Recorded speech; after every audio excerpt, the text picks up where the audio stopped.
जालिम हो इंसान बना दे या अल्लाह, जालिम हो इंसान बना दे या अल्लाह, नफरत की दीवार हटा दे या अल्लाह, नफरत की बहुत ही अच्छे अंदाज में अपने कलाम को पेश किया और अपनी बात के अंदर ये कह रहे थे कि किताब तादाद रहेगी कब तक, किताब तादाद रहेगी कब तक, कभी तो आगाज बाब होगा। कि किताब तादाद रहेगी कब तक, कभी तो आगाज बाब होगा। जिन्होंने बस्ती उजाड़ डाली, जिन्होंने बस्ती उजाड़ डाली, कभी तो उनका हिसाब होगा।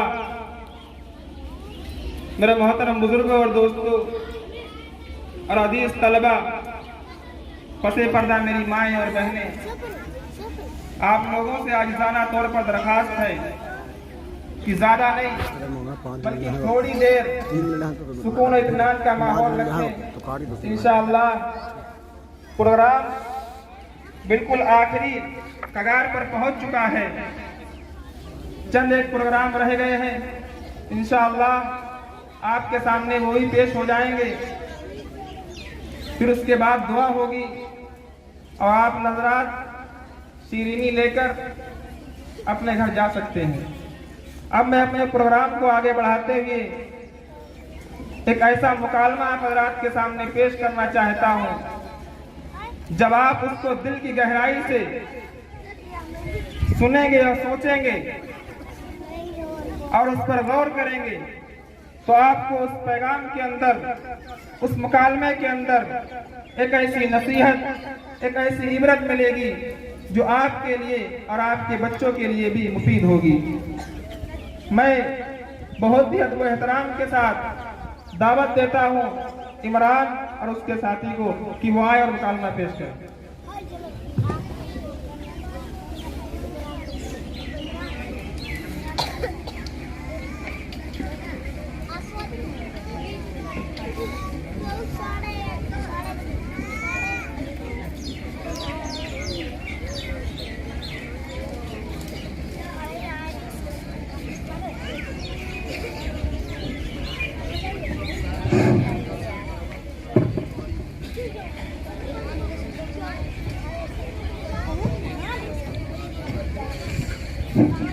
अस्सलामु अलैकुम रहमतुल्लाहि व बरकातुहू। वालेकुम अस्सलाम व रहमतुल्लाहि व बरकातुहू।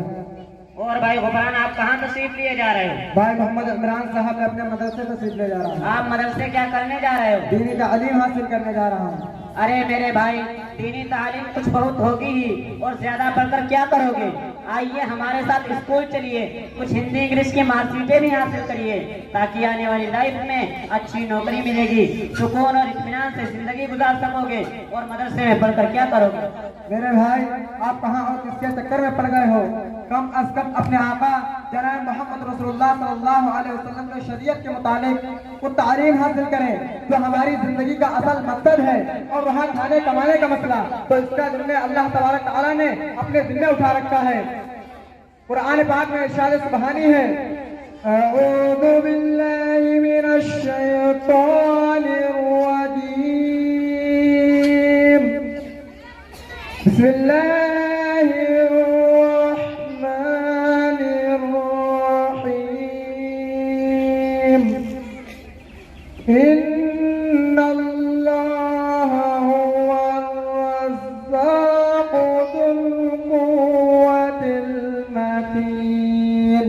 यकीनन अल्लाह रिज़्क़ देने वाला है, कुव्वत देने वाला है, और सुकून अल्लाह तबारक तआला जिसको चाहेंगे उसी को मिलेगा। और आओ हमारे साथ इस्लामी तरीके पर चलकर देखो तुमको कितना सुकून मिलता है। मेरे बड़े भाई, क्या तुमको मालूम नहीं कि जो भी मदरसे में पढ़ता या पढ़ाता है वो सिर्फ चंदा करता है और आवाम से किसी न किसी चीज के बारे में सवाल करता है? क्या कभी तुमने स्कूल में पढ़ने वालों को ऐसा करते हुए भी देखा है? और चंदा लेने वाले आवाम का शुक्रिया तक अदा नहीं करते। ये चीज तो बहुत बुरी है, कम से कम शुक्रिया तो अदा करना ही चाहिए। वह मेरे भाई, दीनी कामों में चंदा देने वाला का शुक्रिया अदा करें। जो उलमा, ये कहाँ का इंसाफ है?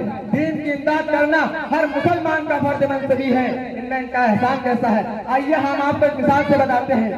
मसलन आप नमाज पढ़ने मस्जिद तशरीफ ले गए और वहाँ इमाम ने मस्जिद की ज़रूरियात के बारे में लोगों को आगाह किया और आपने कुछ पैसे चंदे में दे दिए, जैसे मकसूद सवाब रज़ा इलाही है, तो आपने इमाम पर कौन सा एहसान किया?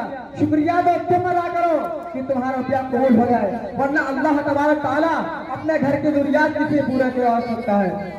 जनाब, ये मसाजिद के अइम्मा और उलमा शुक्रिया के मुस्तहिक हैं, जो कि दीन पाक और इरशाद लगकर अवाम नास को फर्ज किफायत में सुबह कुदूस कर रखा है। जनाब आलिया, आप इतना खफा क्यों हो रहे हो?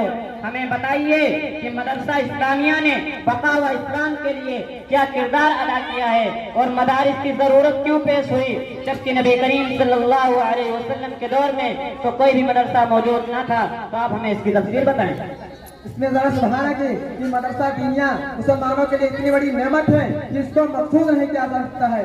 अगर इस्लाम की बका की कोई सूरत है तो ये मदारिस है, क्योंकि इस्लाम नाम खास अकाइद और अमल का, जिसमें अमल और मौकूफ सब जाहिर है और दाखिल है, क्योंकि अमल मौकूफ पर और इल्म दीनिया की बका फिर सिर्फ मदारिस में मौकूफ नहीं है, मगर हालात के वक्त के एतबार से जरूर मदारिस में मौकूफ है।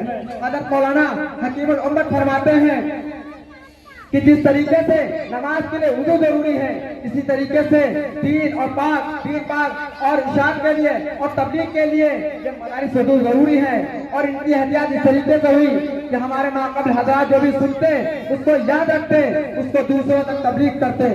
मगर आज ना सल्फ जैसा तकवा रहा है और ना हाफिजा रहा है। अगर इसको ऐसे रहने दिया जाता तो इत्मीनान न देता। चुनांचे सल्फ़े सालिहीन के तवज्जो से हदीस मुंतनाब पास करके मुदव्वन कर दिए गए, ताकि समझने और समझाने में कोई गड़बड़ी न हो सके।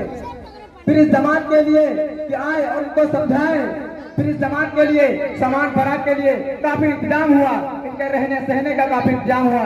इस तरीके से मदरसे दीनिया की मदरसे की जरूरत पड़ गई। मेरे भाई, अगर तुम उलमा को हकीर समझते हो तो इनको देना बंद कर दो, अपनी इमदाद रोक लो। हज़रत मौलाना अशरफ अली थानवी रहमतुल्लाह फरमाते हैं कि हम में से कोई आटा चाल दाल की दुकानें कर लेंगे, मगर तुम अपनी औलाद की फिक्र करना। 50 साल के बाद तुम्हारी औलाद यहूदी होगी या नसरानी, माशअल्लाह, क्योंकि उनके आका के माल तालीम है और इस सूरत में उलमा तालीम के लिए फारिग ना होंगे। हे आम हमारे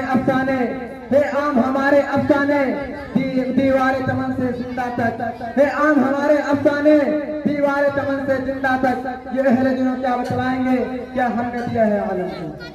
माशाअल्लाह मेरे भाई, अब मुझे खूब समझ में आ गया है।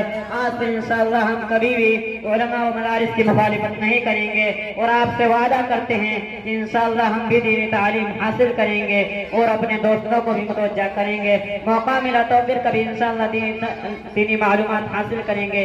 अब मुझे इजाजत दीजिए। अस्सलामु अलैकुम व रहमतुल्लाहि व बरकातहू। तुझसे मिलकर रोना था, बहुत रोना था, तुझसे मिलकर रोना था, बहुत रोना था, मगर तंग वक्त मुलाकात ने रोना न दिया।